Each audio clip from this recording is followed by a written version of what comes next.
Hey, Stace, how are you, buddy? Hey, how are you, Michael? 99. Here we are. 99. Just that number, it's so large. It's so big. I mean, we say this every 5, 6, 7 episodes. It's the consistency, I think, that has me so impressed of what we do. And I think the fact that all the people that enjoy us keep tuning in week after week, and then thereafter going back to watching shows. And it's one of the kindest, sweetest feelings, I think, when you get people that appreciate what you're saying or what you're bringing. Boy, it does make it think, maybe the world isn't quite as ugly at times, when you got good people like our Rocky fans. What do you think? Well, as you're saying, I want to shout out to David in the Netherlands. Okay, he found us sort of recently, and Hey, Dave. He's been on a Rocky Files marathon. Like, really? He's gone all the way back, and he's just so supportive to us, and he's always sending us things, and he just has that genuine excitement that our existing people in the bubble already have. So I just want to say thank you to him, because he has an enthusiasm that is so real, and I just want to say hello to him. I said, you're the official Netherlands ambassador for the Rocky Files, so go spread the word. That's great. Oh, he's such a sweetheart. Yeah. Stace, today is January 11th. And that's a significant date because in the Rocky world, right, that's when Adrian passes away, January 11th, 2002, woman's cancer. And so, this is a monumental thing. As we sit here right now, there are people that go to the grave, both on my tour and in real life, like people that don't take my tour from around the world, and they bring quarters, pennies, dimes. They bring fake flowers. They bring pictures. They bring old pair of glasses. And also for Paulie, they bring whiskey that they set there. And I find it remarkable that these people take this character to heart so deeply and so profoundly. The cemetery has been around since 1832 or 1836, I think. And there's probably 100,000 graves there, but no one goes and puts dimes and flowers. I mean, like the military ones do, but that's done by the cemetery. But most families are gone from these graves, from these people that have passed. So, you've got 100,000 people essentially who don't get any gifts, and you've got two people who never existed that get these kind of flowers and this attention. And it's just, I hope Sly understands and realizes that and knows that. I'm fairly sure he does, but it's, I hope all the fans out there understand that even though they never existed, they're more real than I think anyone that ever did to many of us. Absolutely. And I've said it many times. They are an example of how couples should be treating each other. So it's very real. It's been guidance for me. I've certainly passed that thought on to friends when they've been in the middle of difficult relationships. Like, well, would Rocky and Adrian treat each other that way? If the answer is no, then you're probably not in a good space. So it becomes real, even if it starts as fiction. Yeah. It becomes you ever real. mention that to your daughter? Oh, yes. Oh, really? Oh, absolutely. Oh, yeah, many times. Good. And the young man that she's dating, he loves her to pieces. I mean, he does. He loves her to pieces. I got nothing to say. He's a good kid, Matthew's a good Does boy. He wear a fedora and is he a boxer or no? He's a musician, and so he does he wear a fedora? He wears a cowboy hat. He's from Texas. I'll get him a fedora, I promise. Let's get him a fedora, okay? Or get him a horse. Either one. True. Where's the Stetson? 99. Being that this is episode 99, when I was a kid, there was a show that we talked about our last podcast called Get Smart, right? And I think you played the intro or the outro at the end of the podcast last time, right? 98, right. Yeah, Don Adams played this bumbling detective spy with a phone. And he always had go check it out. Okay, people, Get Smart. Check out. You go on YouTube. There's a whole bunch of things. It's hysterical. But what's interesting and why I find 99 episodes so relatable is because there's one character in the show called, she was Agent 99. And she was kind of like she was like the Tonto to Oh, right. Max Smart. Okay. Mhm. And Max was kind of like a bumbling fool. He really didn't know exactly what he was doing or what he was talking about, but somehow he did one thing right where he kind of either saved the day or kept it going. Okay. Right, But right. Agent 99, she was the one that kept it going all the time. She was the one Aw. behind the scenes that would always save him. You are my Agent 99, Stacy. I am the bumbling get smart. Trust me. I know I bring whatever it is I bring to the podcast. I get that, okay? Right, you do, you But do. you Yeah. are Agent 99 that makes it all fall into line. So I just Thank wanted to you. mention that. I appreciate that, yeah. No, and I'll take that. I do appreciate you saying that because it's, it takes a lot of time to, Yes, it does. edit and do the social media, but it's like the most fun I've ever had. They say Right. if you can have a job that doesn't feel like a job, this is that. It doesn't Yeah. it Yeah. doesn't feel like work because I have so much fun and Right. everybody And the fact that we don't get paid for it. Also, Right.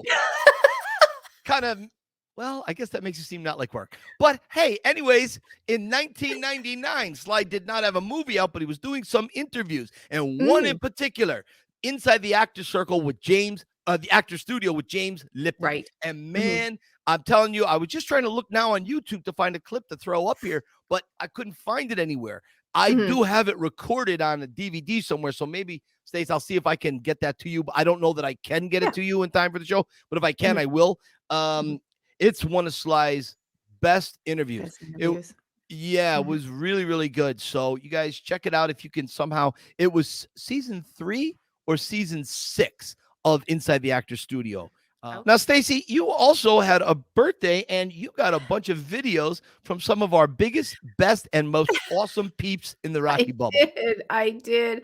You guys, that was beautiful. It was a huge surprise. I don't like announce my birthday. That's not my style. And I know a little birdie told me that Melissa Gilmore was a huge, huge part of She's amazing, gathering videos. And so I just wanted to say to Melissa, thank you so much, because I know she rousted Tim to be like, all right, let's get this going. And so Tim and her, really reached out to everybody. And then I know they coordinated with you to get it uploaded. And I know that was a little technical drama. Well, let me just mention something about that right now. So it's no secret. Some of my posts over the last couple of weeks have been a little intense on my stories. And so there's 2 people that we have excommunicated out of our little Rocky bubble. Now, they're still in the Rocky bubble. There's no way for me to erase them from that. But one individual had a little issue, and he sent in a birthday video wish for you that didn't make it. And that was my choice. When the birthday videos got sent to me, I edited this human out. And so I just wanted people to know, in case you heard anything, ciao. Person's gone. Not in our Rocky Files bubble. I also wanted to thank everybody that sent me personal messages and videos on the side. And Tim felt so bad. There's so many people that, messaged him a little bit later than his deadline, and he just can't message every single person. And so I did get some videos from people on the side, and just thank you. It was just so nice. I do just want to say thank you to Tim for all that video work, and to Melissa for really coordinating it. And Mike, of course, thank you so much. You are a sweetie for remembering and going through all that to get the video up. Also in our bubble, I was so proud. So Joe Mangiaracina sends me this. This is his book. It is available on Amazon. He just announced this. Now, let me tell you, writing is a very, very difficult task. It's like, wow, it's very tedious. So he says this. He says, incredibly proud to announce the launch of my new book. This book is a love letter to my family who laid the foundation for our future through hard work, perseverance, and an unwavering commitment to their customers. Corner Grocery Store Principles, 7 family business principles that will create customers for life. I was like, this is fantastic. So Any of you out there trying to run a business and make it successful, it is available on Amazon. Corner Grocery Store Principles. Well, Joe's one of the good guys out there. He is someone that is, I think, lives and breathes that Rocky philosophy. I think Yeah. he is the ultimate family guy. He's Yes. a complete winner from head to toe. I love this guy. Congratulations on the book and best of luck with it, buddy. Yeah. Then Roz, this was exciting. So everyone knows what's going on with Roz. She ran her first marathon. So Noon, Nuun, is a hydration electrolyte company that is well known to the runner's world. They chose her as a brand ambassador. I'm like, that's a huge Wow. deal. That is a big deal. Like you start representing brands, my friend, you'll start getting all sorts of fun stuff for free. But yeah, so congratulations. They noticed her and her journey, and we're again so proud of her. She's unbelievable. You know, Roz, this is Roz, come up to the screen. Don't miss this. This is something that you work for. You don't work for that recognition. You worked for your own personal purpose and goals, right? Mm-hmm. But here is something much like my own life, where when you apply yourself, when you have a passion, when you have a purpose, a reason, things come to you. What you put out there will come back to you, whether it's good or bad karma. And karma can mean a lot of different things. I don't want to get too funky on that. But Roz, I'm so proud of you. Believe me, I remember on our tour, the depth of your journey you shared here on the Rocky Files, on your Instagram channel. I'm just Stacy and I are both very proud of you, as is our little Rocky bubble. You're just knocking it out of the ballpark. Yeah, over and over again. And I wanted to show off my wall. Oh, there's something new back there. Look at that. Take a look at that. Thank you. I love it. Is that the Pretender poster I see? It is My the Pretender goodness. poster. I wanted to have that up for 2024, and there it is. Yay! No, I'm so glad, really, because it looks lovely there. I think it's prominently displayed, which makes me feel very proud. On purpose. On purpose. I love that. And great job on that. It looks great. Thank you. And, Thank you. And Mike Lina, I want Mike Lina to look under my clock. I put his right there as well. Look at that. So that's nice. We got to throw up another picture up here close so everybody can see it. Yeah, I'll do that. Oh, I mean, it's really, it's what a true artist is. It's well done, Mike. Well done. Very well done. So, and speaking of amazing, back from episode 65, we had Kirsty Strain. And if anyone hasn't seen that episode, I certainly encourage you to go back. There's a certain light and vibrance that she brings.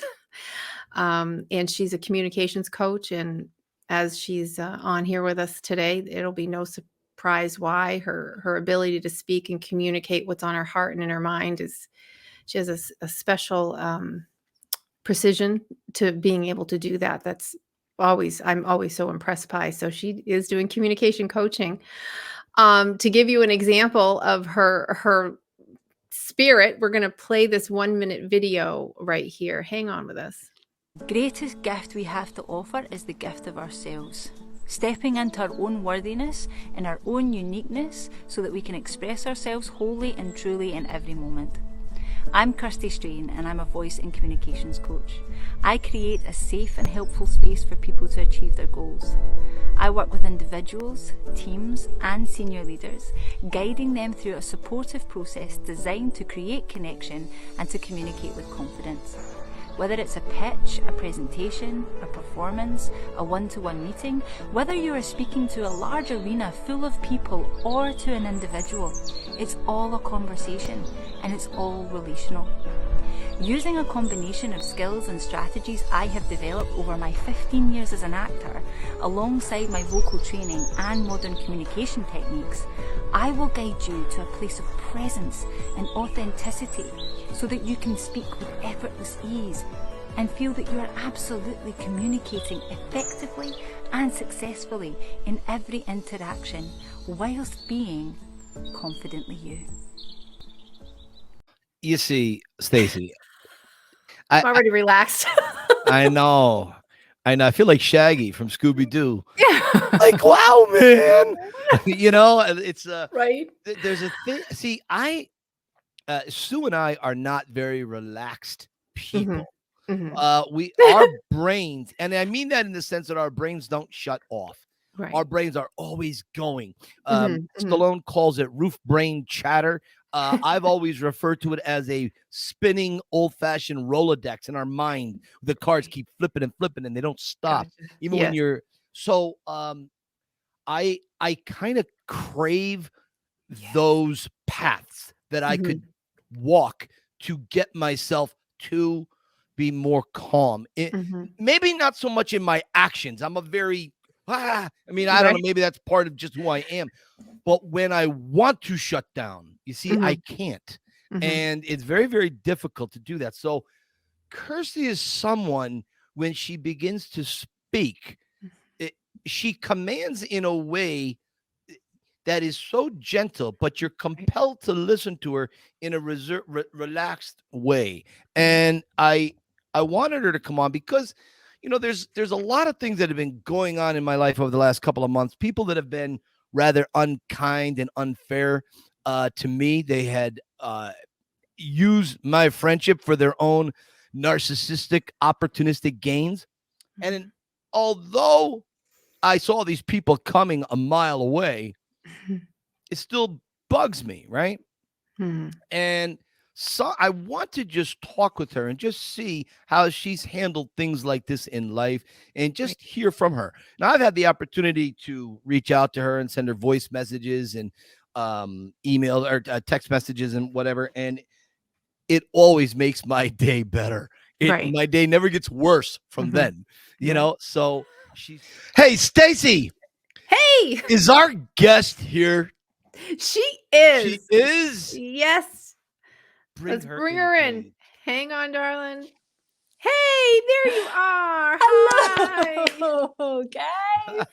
So nice to see you. This could not be better timed. I mean, we have really been looking forward to this, especially myself. I've been looking for the voice of calmness, and that is a check only you can write, my friend. So I am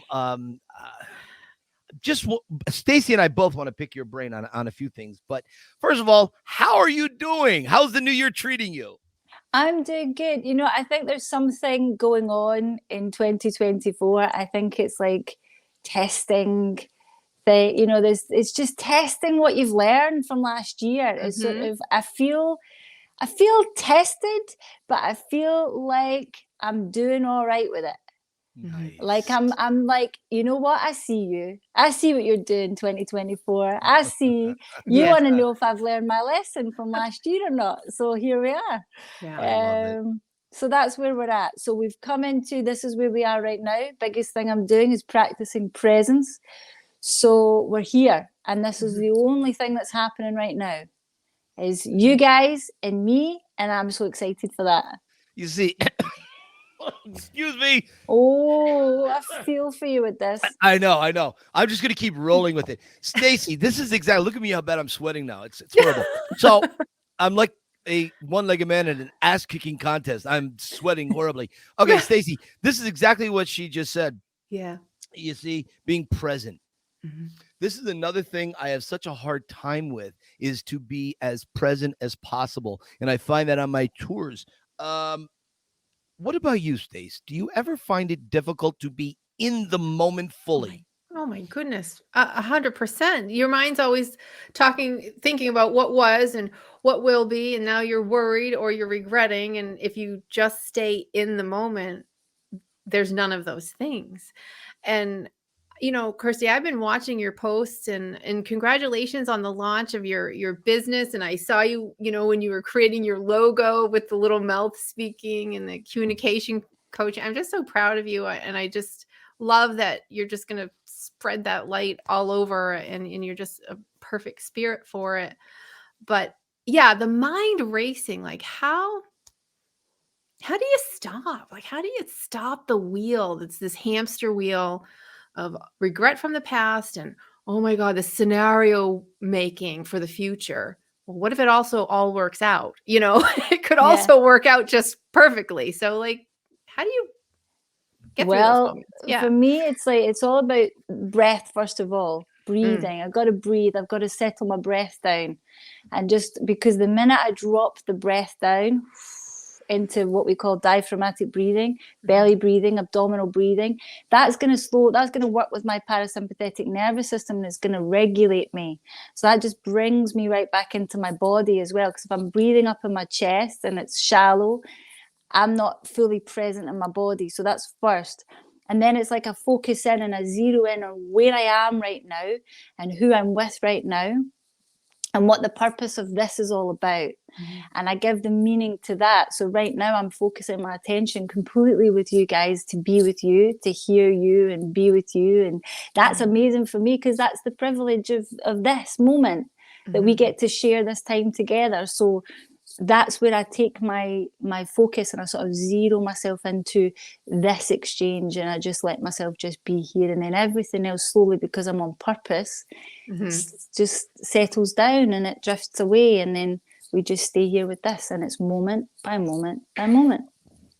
Do you ever worry that you get a thought while you're present, right? While you're being as present as possible, you get a thought. And do you ever worry that this thought is so important that it has to get out and you're going to lose it? Or is that us and our egos at play? Yeah, I think there's a little bit of that, because let's say I'm with you guys right now, and then there's a thought that comes in that is, like you say, say it's vital. Well, then I would have to make that part of this moment. I would probably then have to acknowledge it, and I would have to share it with you. Listen, this thoughts came up. Just to let you know, this is where I'm at. And bring it into the moment with me. Lean into it. Yeah. Like it's the same with nerves. Like if you're in a moment and you're wanting to be as present as possible, but you're nervous, just acknowledge the nerves. You go, listen, by the way, I'm a bit nervous, you know. And then it just lets it. And the minute it's the same with feelings, right? Because the minute you acknowledge it, it can release itself. But the minute you try to bury it and push it down, it's fighting for its place. It's fighting for priority. It's, you know, thoughts and feelings and all that stuff's going to arise and try to come and meet you, especially if it feels vital. It's somewhere in yourself. It's telling you, this is going on for me. So acknowledge it. And then it will go away. Because the minute let's say it's nerves, right? The minute I say I'm nervous, well, then I'm not as nervous.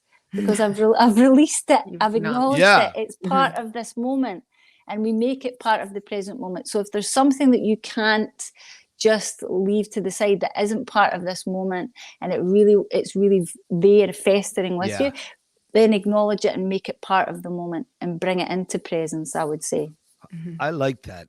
I do have that same philosophy when it comes to anything that's like negative or sad. Don't try to push that away. Like, I'm not a big believer of, you know, chin up, shoulders back, chest out, without having dealt with a situation. So let the sadness, let the fear in, okay? And then work through that, and then you can be a little stoic about it. But I do think what you're saying, lean into whatever it is that's going on at that particular moment when you're trying to be present. Maybe that makes so much sense to me. Stacy, what do you think? My question is, when you're leaning into the feeling or the thought or the moment, and the person you're discussing with doesn't receive things well or easily, or is offended by everything, you know, I think that as you're talking, I'm visualizing myself doing that and acknowledge how I'm feeling in a conversation or things that I might want to say. And I already know how this person's going to receive it, even if I'm saying it gently and calmly. So like when you're in an adversarial sort of tone, what do you do there? Because I deal with that on a fairly regular basis. Well, the situation there is, I can't be responsible for their response, right? I can only then be responsible for my response to their response. And depending on the situation, I mean, there's sometimes it depends on the conversation that you want to be having. If you feel like you're starting to engage in this conversation and that person is letting you know by their response that they're not the person to engage in that conversation with, then we let that rest. Because it's not for me to change or redirect that person in their response. I can only stay in my lane and stay with myself and protect my own peace with that and not take it personally either, because what's going on with another person, oftentimes we receive that and we take it as something that we should be doing or we should be shifting, and not, that's not necessarily always the case. Sometimes it is a case of, you know, that's theirs, that belongs to them. You know, and so it depends on the communication and whether you feel you need to have that conversation in the first place and why you're having it and what the purpose of it is and what you hope to achieve with that. You know, you can decide for yourself even before you have the conversation if you feel like, is it worth me going through that process, or do I feel like I need to have that conversation? But if you need to have that conversation, that's because you need to have it. Do you see what I mean? Yeah. Are you a big believer in closure? Well, there are lots of different ways to get closure, and it's not always with the other person necessarily, because they might not be able to give you that. They might not be in a position to give you that. What it really is about, say in a situation like that, say someone's done something wrong, if we go along the lines of that, right? Someone's done something wrong, right? Are they in a position to actually admit that they've done something wrong? Are they in a position to acknowledge that? Are they in a position to receive you? And why do you need that from them in order to gain your closure? Because it's not going to make any change to the situation. Do you need them to be sorry in order to move on? Do you really need that? Because that's not what it's about. You know, the situation happens, and if they've wronged you, if you feel like you want to continue a relationship with that person, right, then there's somewhere to go with that in terms of, right, I want to talk with you and work through this with you because I want to continue a relationship with you. But if a boundary has been broken to the sense of our relationship is not going to continue because we're not in alignment with each other, and this has gone to a point where I feel like I'm going to release you and let you go anyway, then it's not about them, it's about me, because at the end of the day, you're living with yourself, right? So only you can give yourself closure. Another person can't give you that, right? So it's about your state of being at any given time is up to you. So I discovered something recently. The best way for me to put this is about how you feel, right? If you're talking about needing closure, this is because you feel a certain way. Yeah, definitely. So there's a wonderful guy I've been paying a lot of attention to called Sadhguru, and he's amazing, right? And he talks about this as being, what happens out with you is out with your control. Outside of you is not in your control, but what happens within you is completely within your control. Because if somebody else has the power to make you feel a certain way, someone can make you angry, someone can make you happy, someone can make you bitter, resentful. What's happening within you is being given the responsibility and the power to someone else. He calls it the ultimate slavery. Because isn't it the ultimate slavery if you can decide how I feel, if what you do dictates what happens within me, what happens within my being, because and how I want to live and be within myself, right? So I want to have that responsibility and that power. So no matter the actions of someone else, I get to decide how I'm going to feel. I'm not going to give that power to someone else for someone else to then be completely responsible for how I feel. So I have said those words for decades. I agree. And my father told me that years ago when I was a teenager, when, you know, we start to live life a little bit. And, you know, why do we forget these simple things? Is that we get too caught up in these emotional moments. You know, we feel stabbed in the back, a betrayal of someone that, why would they do something like that? Why? I guess I just answered my own question. We're human. We're just we're human, human, right? Yeah. And it triggers something within us. So the way I tend to look at it, if something happens in a relationship, any kind of relationship, friendship or whatever, if something happens and then it's going to stir up feelings in me, right? Let's say a betrayal of trust or something like that, right? Automatically, of course, I'm going to have that human response of, it's going to make me question everything. It's going to make me question every relationship, everywhere in which I've ever had trust. It's going to question my trust and my faith in myself. I'm going to have to go through that. I'm going to have to go through the pain of that, the hurt of that, the loss of that relationship. That's the grief of that. That's a process that I have to go through. Yeah. But at some point, right, and it has nothing to do with the other person, at some point, in order for me to heal, in order for me to live, and in order for me to be right with me, and that's the most important thing, I have to go through all of that process, but then I have to release and go, okay, I know, and I check in with myself, and I know who I am, and I know what I want to stand for, and I know what my values are, and I know who I want to be, and I'm going to be right with me, and I'm going to forgive here, and I'm going to let it go, because otherwise what I'm doing is I'm punishing myself for what someone else has done. Mm-hmm. Yeah. And that's just no good. So at some point, that's a healing process, and it is a process. Yeah. And that's kind of how I look at it, in that sense of, at some point, of course, I have to acknowledge how it's made me feel and run the gamut of questioning myself and taking responsibility and all that.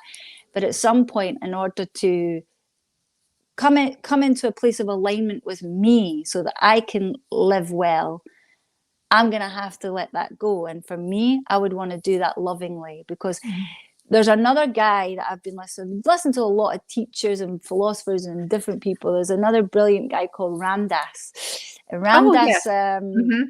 I listened to his audiobook, Becoming Nobody, and it's like a series of talks that he gave. And one of the things he said was, you can dislike the behavior. You can love the being and dislike the behavior. Mm-hmm.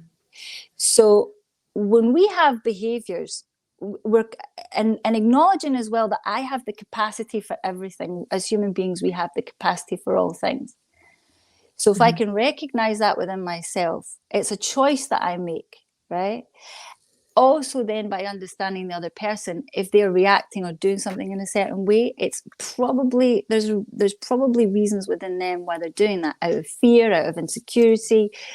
Who knows? It's not for me to say what that is, but that's their behavior that I'll set a boundary for. That I say, well, that behavior doesn't align. That behavior's hit my boundary.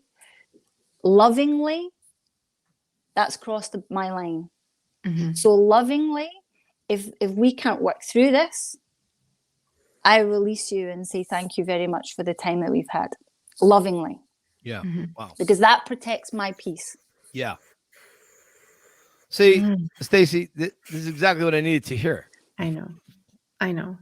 You know, anger is part of this, you know, and I can say this about some of my own relationships, Mike. You know, you can, I was friends with someone for 10 years, and for somebody that she knew 6 months, it's too long of a story here, but I was let go. The not nice side of me was happy to find out that she understood this other person about 6 months later. But by that point, I was like, yeah, we've been friends for 10 years. And you've known this individual for 6 months. And I warned you about the things I saw and a few things that I certainly didn't trust. And because I said these things about this individual, she let me go. I was right in the end. But, you know, the transgression has already happened. You know, we've known each other for 10 years. I would never say anything to you to hurt you. I was just saying, you know, there's a few little things here that I think could be a problem. And I know Mike and I have talked about his situation, and I've certainly had my opinions on this individual and certain actions over the years, trying to say, you know, there's colleagues and there's true friends. And there's a difference. Do you have some sort of Like, what would you say? I know I want to talk about your business, all your offerings as a communication coach and what that means. I want you to be able to explain that to everyone listening. But do you have a formula to say when to let go? Because I know in other relationships, I've invested too much time and energy. Hmm. And It's there's hours I'm not getting back. And so Mm. it's like, what do you say to someone that enough is enough? It's really, really difficult. I mean, it is, especially for a long-term friendship. And I'm only coming into new perspectives and new realizations in the last couple of years as I've gone through a major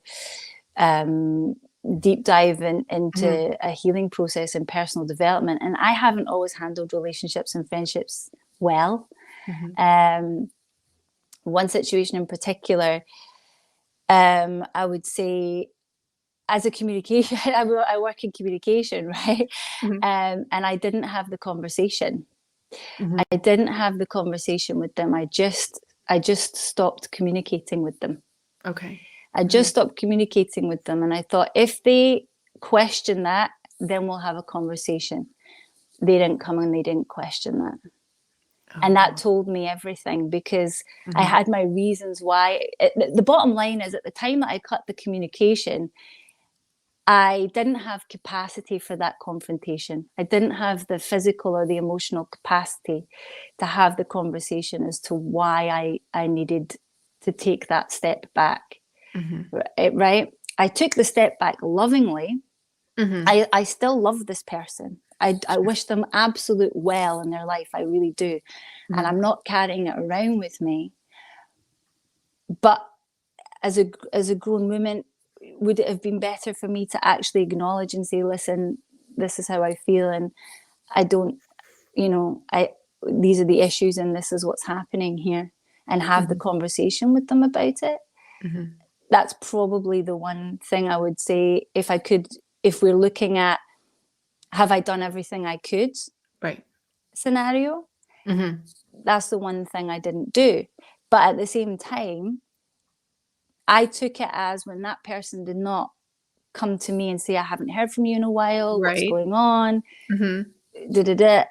I took it that they understood why I was no longer communicating with them.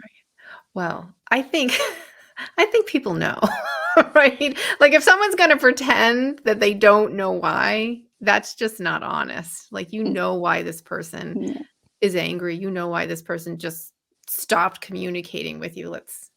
When someone betrays you, I mean, some of your posts speak to it. It's like, if someone starts acting funny, it's because they don't know that they've betrayed you yet, so that's. But for me, true. What's been important is that I can honestly say, hand on heart, that I still absolutely, with all my heart, love that person. And will always love that person. And if they ever came to me and wanted to have a conversation, I would lovingly have that conversation. But from where I sit, I don't have the capacity to go and stir all information or stir things up. I don't want to do that.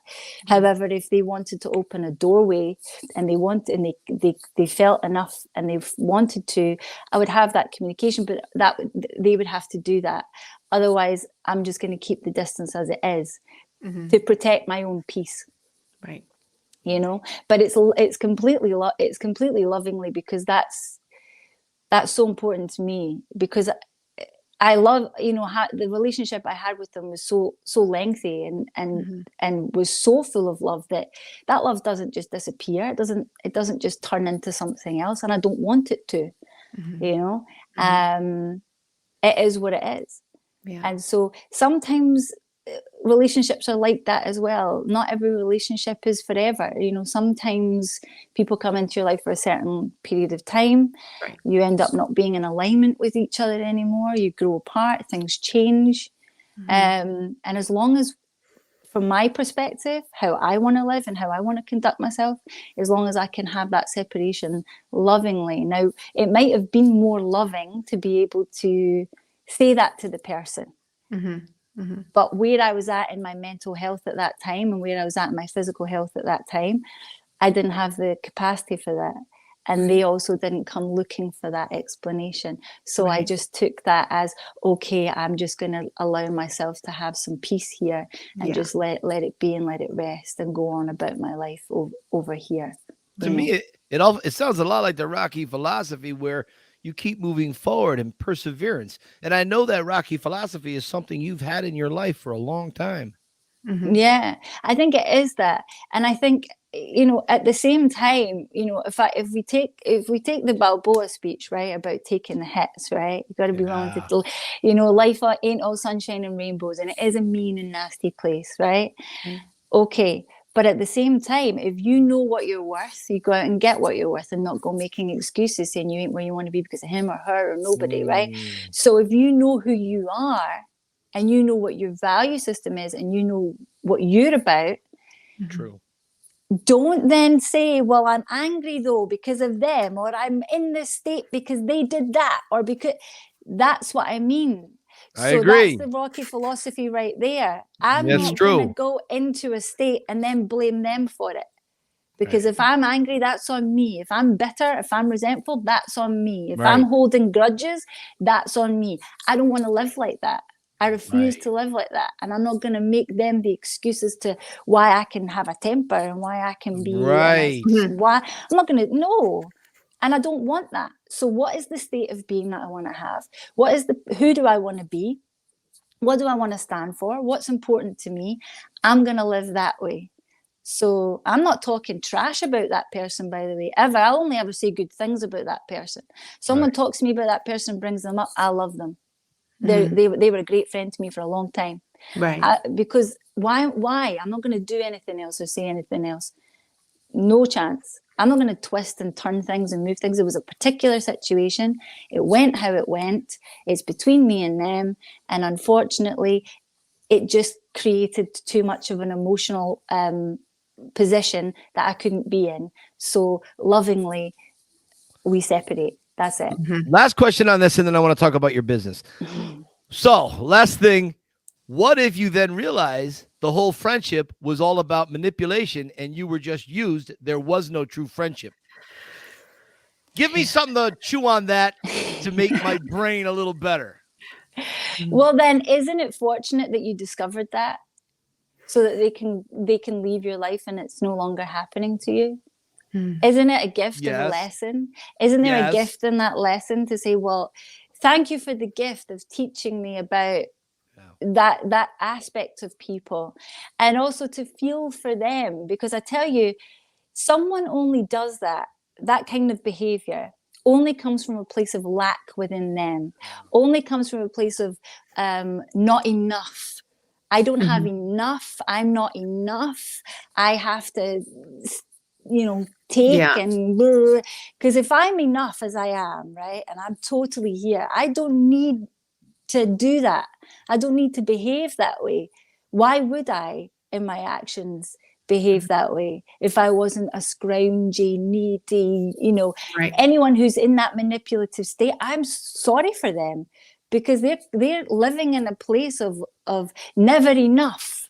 It's never enough. I'm never getting enough. I need more, and I'm going to take it from this person. I'll take it from that person.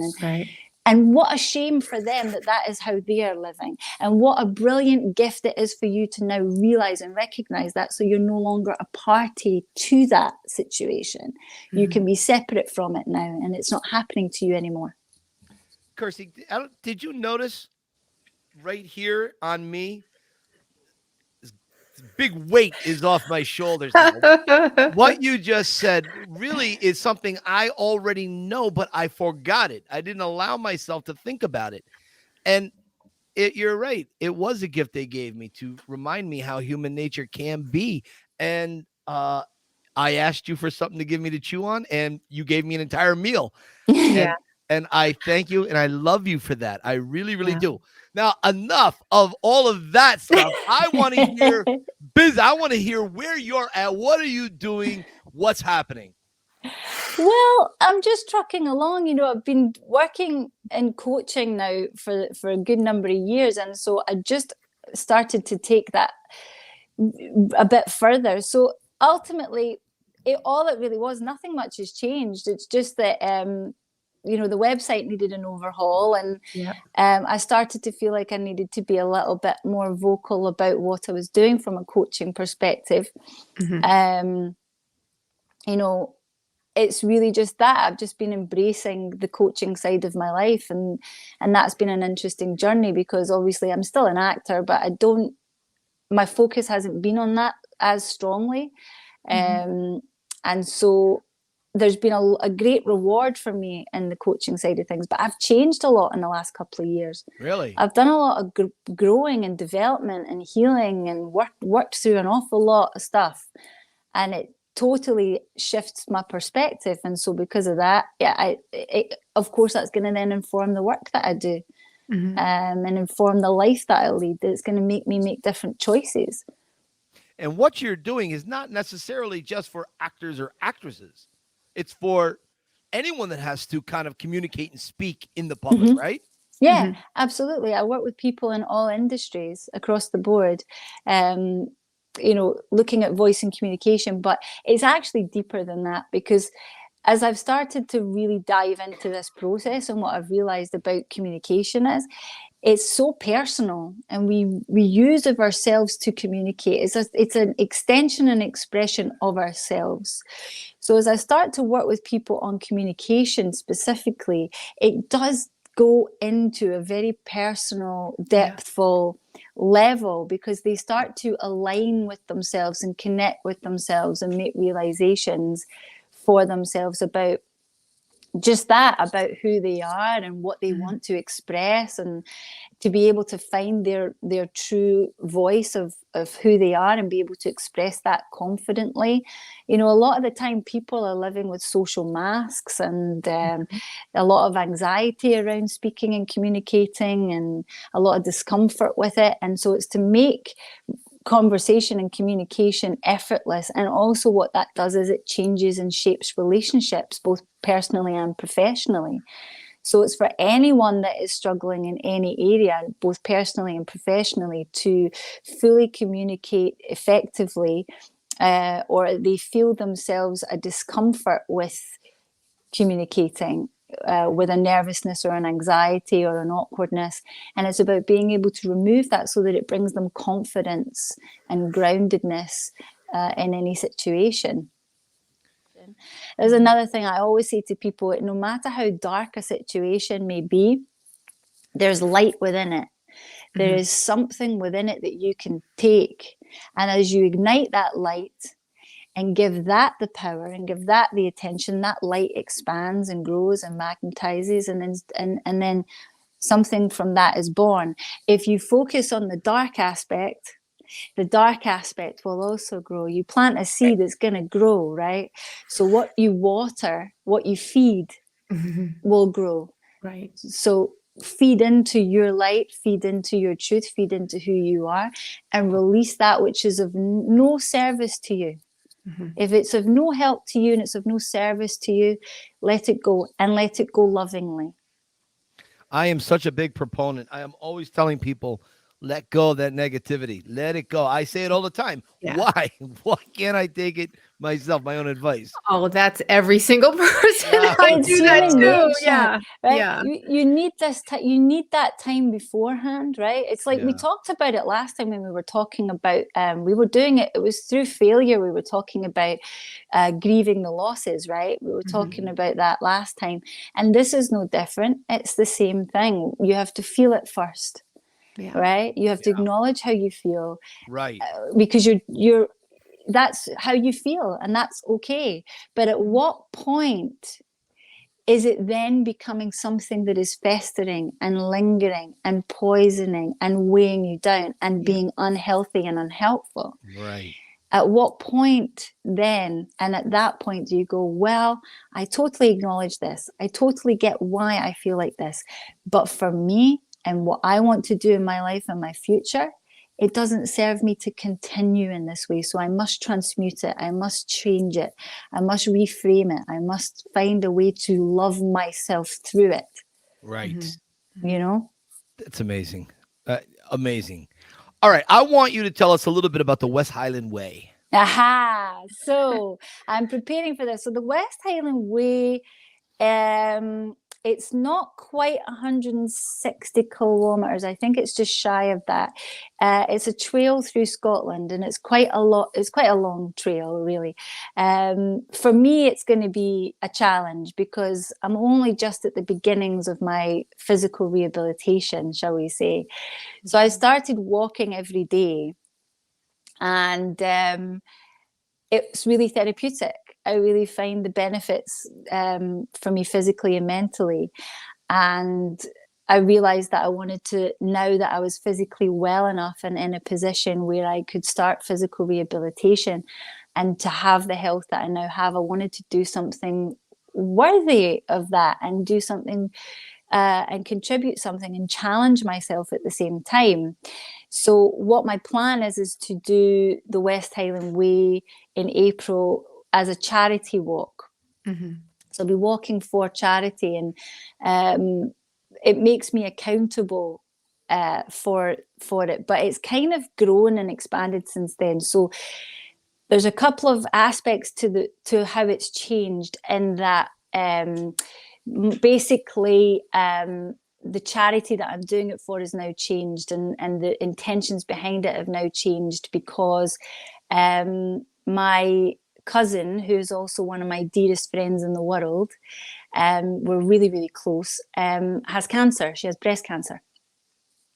And she's going through that at the moment. And so I felt like I said to her, of all the cancer charities, what one would you want if you get to pick the charity, and we do it that way. Mm-hmm. So she had said that her preference was cancer research.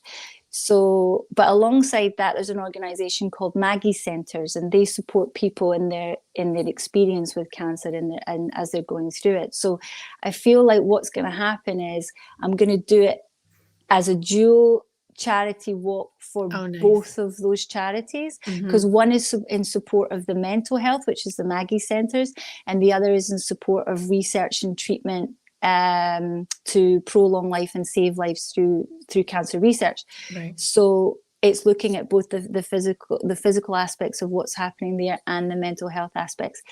And at the same time, I thought with the West Highland Way, a lot of people do it in 5 days, but I'm going to take it nice and easy. I'm going to do it over 7 days. So I'm going to walk basically, I'm looking at it around 20k per day, give or take. And then I thought, that's not really enough, really, just doing that.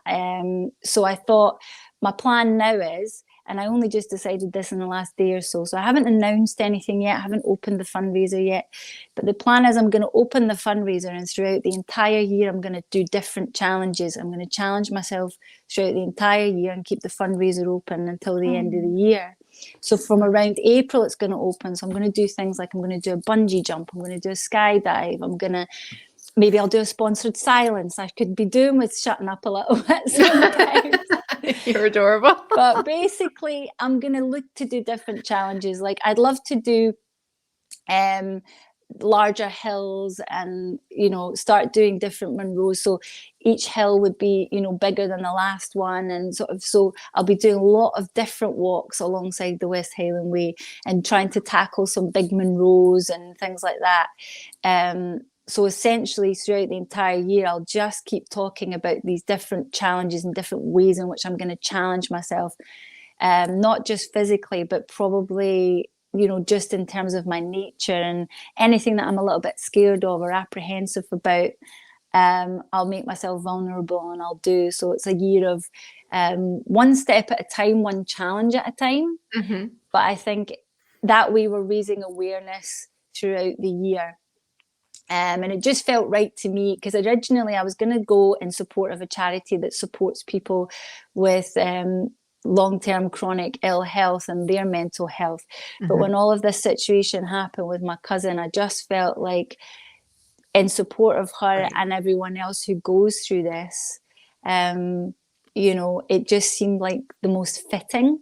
Right. And then, I'll walk with her in mind and with her in my heart and in support of what she's going through, because that's, pretty massive what she's having to deal with at the moment. So that's the plan as I start to lay it out. So I'll be announcing the fundraiser probably towards the end of March. It'll run through probably, there's organisations that do it. Like off the top of my head, I was thinking Just Giving, because what happens with that is that the donations go directly to the charity. It doesn't come to me or anything. It just goes, anybody that donates, the money goes directly to the organisations. Right. And then we just leave that open-ended until the end of 2024. And as I try to do different challenges. But the West Highland Way will be my first major challenge. And it will be a major challenge for me, walking on my own, navigating. I'm not very good at orientating. I'm lucky if I know my left from my right, but I'll get there, and I'm looking at the route and planning the route along the way. I had hoped Adrian would come with me, but I don't think she's quite ready for it. So, right. Yeah, so she's still quite an anxious dog, but I don't feel it would be right to ask her to come on a walk with me that she might not be ready for. So that's understandable. So and where are you going to sleep? Yeah. So there's different points along the way, because I'm not camping. A lot of people do campsites and they camp with tents and all that stuff.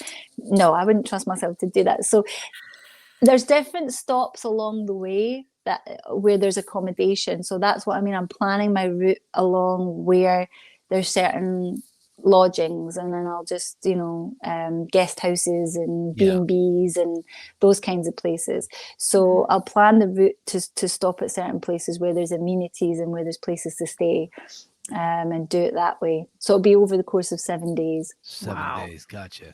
You're a brave girl.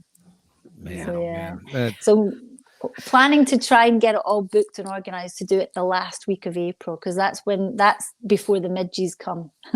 What are they? Midies? Midies. They're like little tiny Midies are like little tiny bugs, and they get you and they make you itch and twitch. You know, those little. They come in big clusters as well, but they're tiny little things, and they will cause a lot of itching and irritation.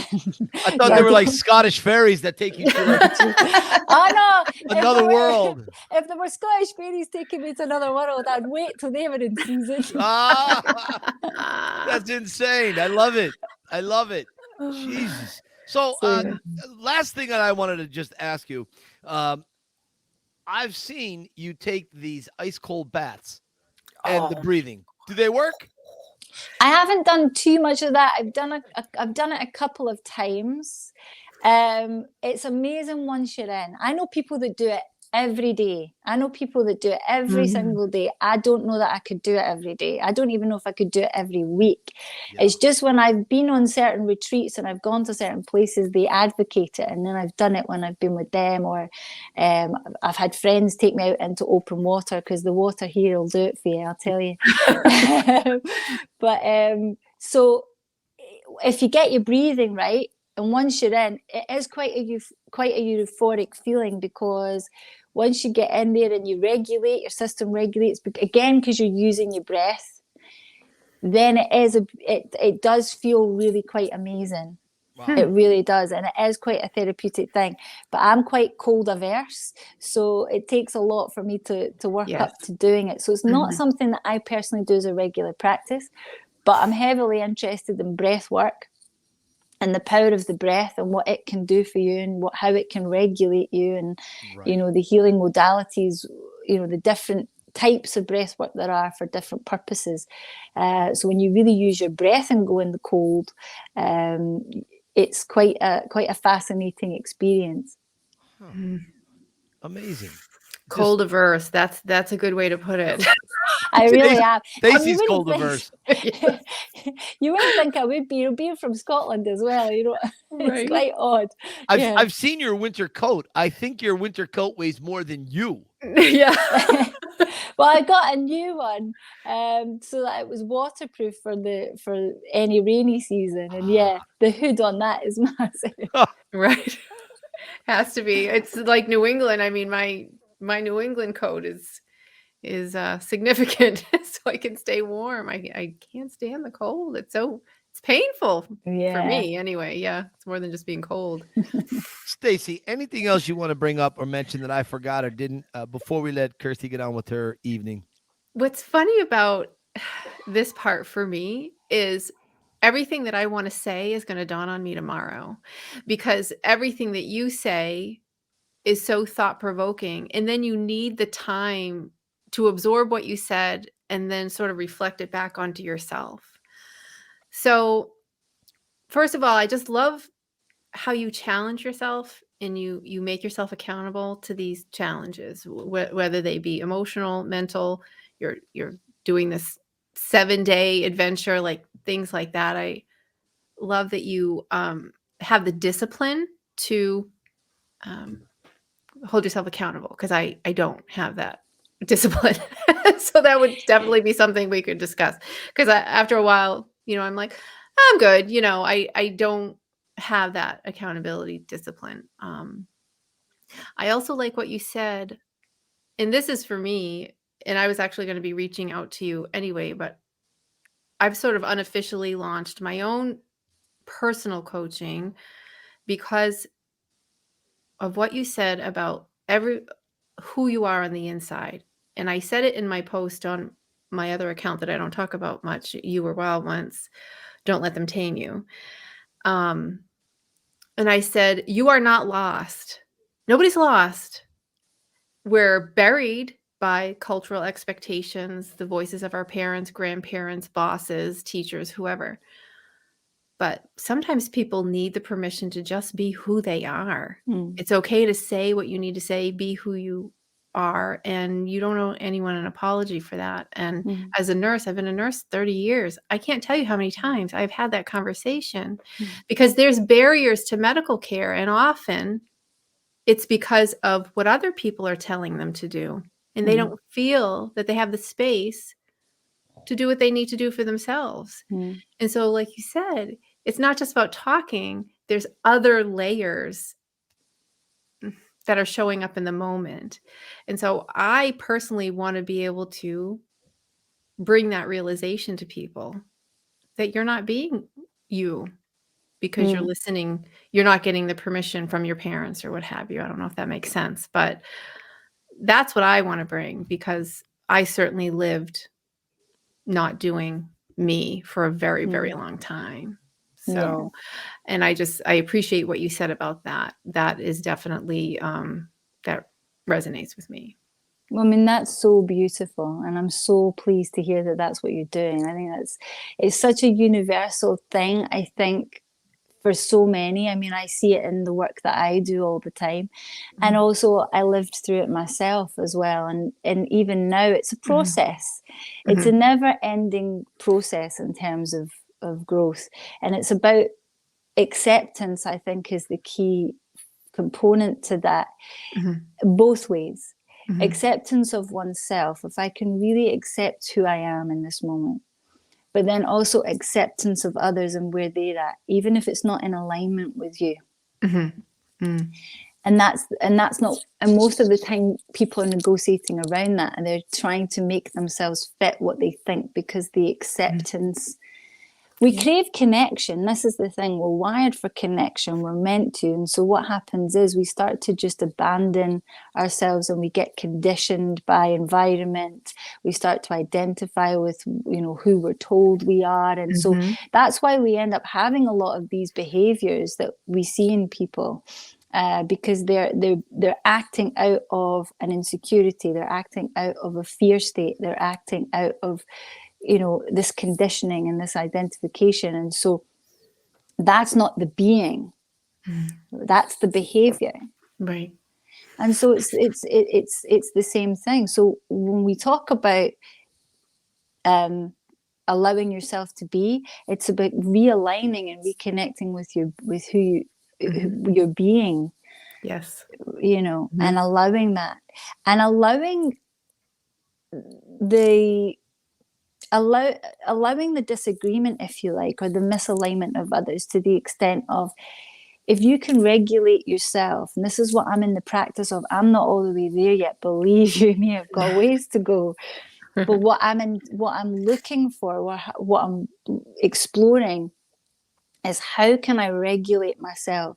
How can I stay in my being? How can I stay in alignment? How can I stay connected, but with openness and curiosity and a willingness to be wrong, and an openness to sort of make mistakes, and just so that I'm not rigid saying this is who I am and that's it. Right. What I'm saying is this is who I am right now. This is what I know and understand right now. I have a willingness and an acceptance of where you are right now. And maybe we can learn something from each other. And maybe what that is will be from you exhibiting behavior that doesn't align with me. Maybe there's a gift in that too. Do you see what I mean? Yeah, so it's definitely. not just about learning from each other because, it's great when you meet people that connect with you that are really wise and experienced, and they give you these beautiful gifts of who they are, and you learn and you grow from that. But also when people misalign with you or mistreat you or behave in a particular way, there's a gift in that too. There's a gift of learning in that too. And it's like, well, great. Thank you for showing up in my life to give me that, to teach me that, to teach me more about who I want to be by showing me what I don't want to be. Right. By teaching me and letting me know what I feel is right for me, and what my boundaries are. How you're describing, especially the situations that aren't fun, to rename it, to call it a gift simply because you have the knowledge now and the realization now. That's part of your being able to let it go and just, Absolutely. You know what, I learned something here and now I can let it go. And your ability to turn everything and to find the light, even inside of pain, your ability to do that, I'm telling you, is second to none. It's amazing. That's a gift right there. Yeah. That It's a gift to all of us. It's a beautiful thing. And it amazes me. And, Mike's said, you know what, I want Kirsty on and I need Kirsty on. And I was like, yes, ding, ding. So, because we need to start off this year, I wanted 2024 to be a less noisy year in our minds. Yeah. We get so caught up in who said what, and, you have to come back to yourself. It's been too chaotic. And I want 2024 to be quieter and more peaceful. And you emit that. So that's why I was like, this is a perfect guest to start us off on that vibe. She's a great filter. When you're sifting, you remember the old prospectors, Stacy? They were sifting for gold. Right. And sift and sift and sift. And these gold nuggets are left in the dirt. Kirsty, you're the sifter. And you find the gold nuggets and you remind us to think about those and to take that in. Not just here, it's a fun little podcast and forget about it. No, this is something that is going to alter the way I continue to act and challenge myself and also live. And I really, really wanted you on. I wanted to get you on a little sooner, but the cold, the sickness, it won't leave me alone. I figured, I can't, it doesn't matter. I don't care. I'll be here in a body cast if I had to be. I'm just so glad you made time for us. I'm so glad that you came on. It was just, it was our pleasure. Really. No, really, it's always mine. I love you guys so much and everything that you guys do. The inspiration of you and what you bring to the table, both of you. You're sitting here complimenting me, but look to yourself as well, because really what you do, just in how you are, is an inspiration. And I've said that before, it's an inspiration in its own right, and you deserve to acknowledge that. So that's what I'm saying. Don't lose sight of that. I think there is extraordinary in everything and in everyone. And there is light in everything and in everyone. And for me, that's important. That's become a huge part of how I want to live and look at things and how I want to see things. So, well, thank you, Kirsty. Until we see you again, you keep punching, my friend. Keep punching. Thank you so much. Thank you, my friend. Love you guys. Love you right back, Kirsty. Love you to pieces. Bye. Bye. Bye. She's amazing. I know. She's amazing. It's too much for me to sort of encapsulate right now, because there's I have too much processing to do to gather how I would close right here, because I just know how what she brings to all of her clients is what I want to bring to mine. Yeah. That's what she's doing is what I want to do. And I know that I've done that, privately with friends. I know inside the Rocky bubble, the thank yous I've gotten from people through my birthday, I love helping people sort of get through the noise and the chaos and bring them back to them. Like, that's not yours, that's theirs. Let's get you back to you. And I want to learn from her as much as I can. She's just that sort of resource that can clarify me so that I can help clarify others, Right. Sure. Agreed. She's just all light. That's all I can say about her. Mm-hmm. It's the best. And you talking to Kirsty and sort of really listening, like, how are you feeling about your situation? I definitely feel much better, because a lot of what she said just reminded me of my own philosophies that I have told people, from Sue to my friends, family, anybody who knows me. I'm a big person on letting go. I talk about letting go all the time. I don't know. You get caught up in it a little bit. You do. Mm-hmm. But she said something that was very important. It's a process. Yes. Mm-hmm. You need the time. You need the time to let yourself feel that, like she said. And I'm also a believer of that. I've always said that. When people go through emotional highs and lows, breakups, deaths, loss of a pet, whatever, let yourself feel that grief, that go there and wallow in it for a little bit. But then if you know yourself and move through it, and that's the other thing. And so you do have to let it go. And I do feel much better. I don't know why it makes more sense when she said it than when I say it to myself. I don't know why, but it did. And I think the one thing I was thinking when she was saying this speech is, when you're in the middle of all that pain and anger, it'll keep you down if you let it. Right. That's so apropos for the process is, am I just going through the process, or am I somehow festering it and not knowing that I'm festering it? And you have to catch yourself in that so that it doesn't take you over. Yeah. So. Yeah, you're right. You're right. And my God, I'm glad she doesn't charge by the hour, because she could and she should. But that's not Kirsty's way. She's just she's awesome. She's the best. All right, Stace, what's next? I think we're 99's in the bag, and you might need some extra time to feel better. I might. Yeah. I might need to take a little bit of time off, not too much, but also I'm waiting to hear from a certain someone for episode 100. So we don't really want to do episode 100 without Sly. That's really the goal. We'd love to have him in and his thoughts on a few things.